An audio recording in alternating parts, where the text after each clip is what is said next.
Kesaktian Prabu Siliwangi. Seperti diketahui, Pajajaran merupakan kerajaan Hindu terbesar di Jawa Barat. Tidak begitu jelas siapa pendiri dan kapan berdirinya, namun lokasinya diketahui di Bogor sekarang. Raja-raja yang pernah berkuasa di antaranya adalah Prabu Lingga Raja Kencana, Prabu Wastu Kencana, dan Prabu Siliwangi.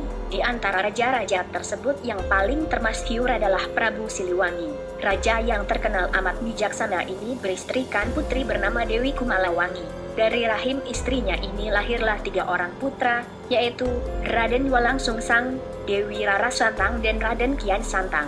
Raden Kian Santang lahir di Pajajaran tahun 1315.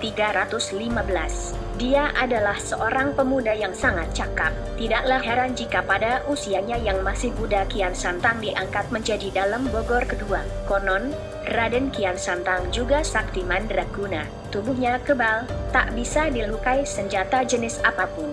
Auranya memancarkan wibawa seorang ksatria, dan sorot matanya menggetarkan hati lawan. Diriwayatkan, Prabu Kian Santang telah menjelajahi seluruh tanah Pasundan. Tapi, seumur hidupnya dia belum pernah bertemu dengan orang yang mampu melukai tubuhnya, padahal ia ingin sekali melihat darahnya sendiri. Maka pada suatu hari, dia memohon kepada ayahnya agar dicarikan lawan yang hebat. Untuk memenuhi permintaan putranya, Prabu Siliwangi mengumpulkan para ahli nujum. Dia meminta bantuan pada mereka untuk menunjukkan siapa dan di mana orang sakti yang mampu mengalahkan putranya. Kemudian datang seorang kakek yang bisa menunjukkan orang yang selama ini dicari. Menurut kakek tersebut, orang gagah yang bisa mengalahkan Raden Kian Santang ada di tanah suci Mekah, namanya Sayyidina Ali. Aku ingin bertemu dengannya, tukas Raden Kian Santang.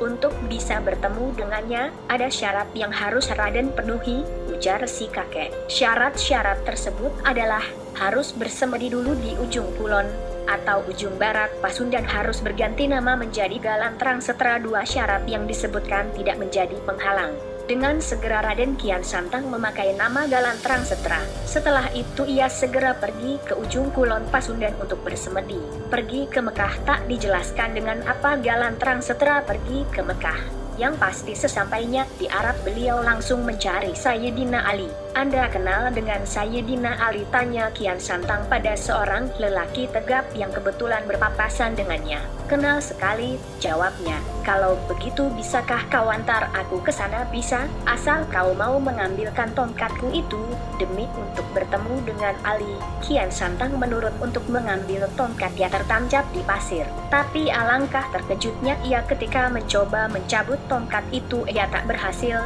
Bahkan meski ia mengerahkan segala kesaktiannya dan pori-porinya keluar keringat darah.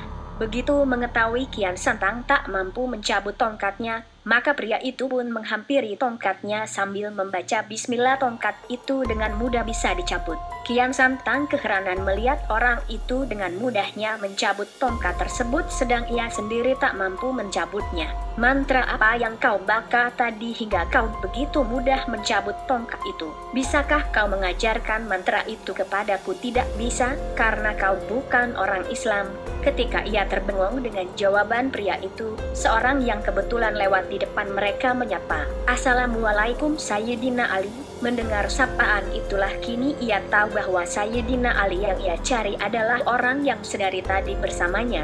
Begitu menyadari ini, maka keinginan Kian Santang untuk mengadu kesaktian musnah seketika. Bagaimana mungkin aku mampu mengalahkannya, sedang mengangkat tongkatnya pun aku tak mampu, pikirnya. Singkat cerita, akhirnya Kian Santang masuk agama Islam. Dan setelah beberapa bulan belajar agama Islam, ia berniat untuk kembali ke Pajajaran guna membujuk ayahnya untuk juga ikut memeluk agama Islam. Usaha Kian Santang mengislamkan ayahnya sesampainya di Pajajaran, dia segera menghadap ayahandanya. Dia ceritakan pengalamannya di tanah Mekah dari mulai bertemu Sayyidina Ali hingga masuk Islam. Karena itu ia berharap ayahandanya masuk Islam juga.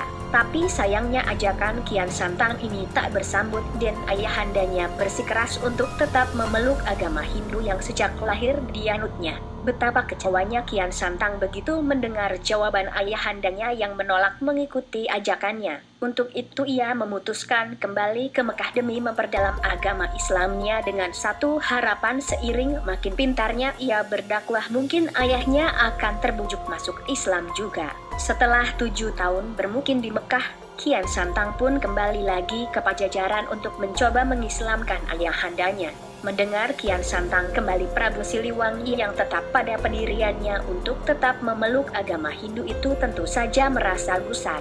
Maka dari itu, ketika Kian Santang sedang dalam perjalanan menuju istana, dengan kesaktiannya Prabu Siliwangi menyulap keraton Pajajaran menjadi hutan rimba. Bukan main kagetnya Kian Santang setelah sampai di wilayah keraton Pajajaran tidak mendapati keraton itu dan yang terlihat malah hutan belantara. Padahal dia yakin dan tidak mungkin keliru, di sanalah keraton Pajajaran berdiri. Dan akhirnya setelah mencari ke sana kemari ia menemukan ayahandanya dan para pengawalnya keluar dari hutan.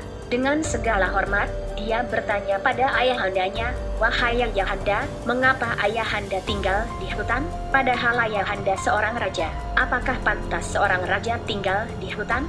Lebih baik kita kembali ke keraton." Ananda ingin ayahanda memeluk agama Islam. Prabu Siliwangi tidak menjawab pertanyaan putranya, malah ia balik bertanya, "Wahai Ananda, lantas apa yang pantas tinggal di hutan?" "Yang pantas tinggal di hutan adalah harimau," jawab Kian Santang. Konon, tiba-tiba Prabu Siliwangi beserta pengikutnya berubah wujud menjadi harimau. Kian Santang menyesali dirinya telah mengucapkan kata harimau hingga ayahanda dan pengikutnya berubah wujud menjadi harimau. Maka dari itu, meski telah berubah menjadi harimau, namun Kian Santang masih saja terus membujuk mereka untuk memeluk agama Islam. Namun rupanya harimau itu tidak mau menghiraukan ajakannya. Mereka lari ke daerah selatan, yang kini masuk wilayah Garut. Kian Santang berusaha mengejarnya dan menghadang lari mereka. Dia ingin sekali lagi membujuk mereka. Sayang usahanya gagal.